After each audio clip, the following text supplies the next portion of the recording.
বিসমিল্লাহির রহমানির রহিম। আসসালামু আলাইকুম। অনেক সময় শিক্ষার্থীরা প্রশ্ন করে যে ব্রিটিশ এবং আমেরিকান ইংলিশ ছাড়াও আরও কিছু ইংলিশ ওরা ডিকশনারিতে দেখতে পায়, যেমন স্কটিশ ইংলিশ।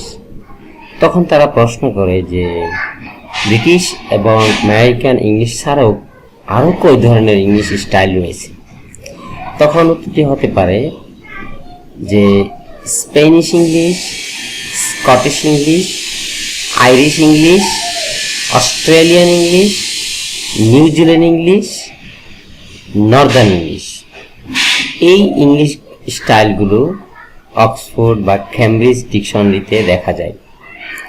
আমি প্রত্যেকটা ইংলিশ স্টাইল বিস্তারিত আলোচনা করেছি, ডেসক্রিপশন বক্সে লিঙ্ক দেওয়া আছে।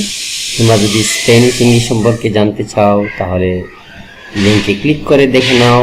স্কটিশ ইংলিশ সম্পর্কে জানতে চাইলেও তোমরা দেখতে পারো। একইভাবে Irish English, Australian English, New Zealand English, northern English সম্পর্কেও ডেসক্রিপশন বক্সে লিঙ্ক দেওয়া আছে, তোমরা এই ভিডিওগুলো দেখে নিতে পারো। Thank you.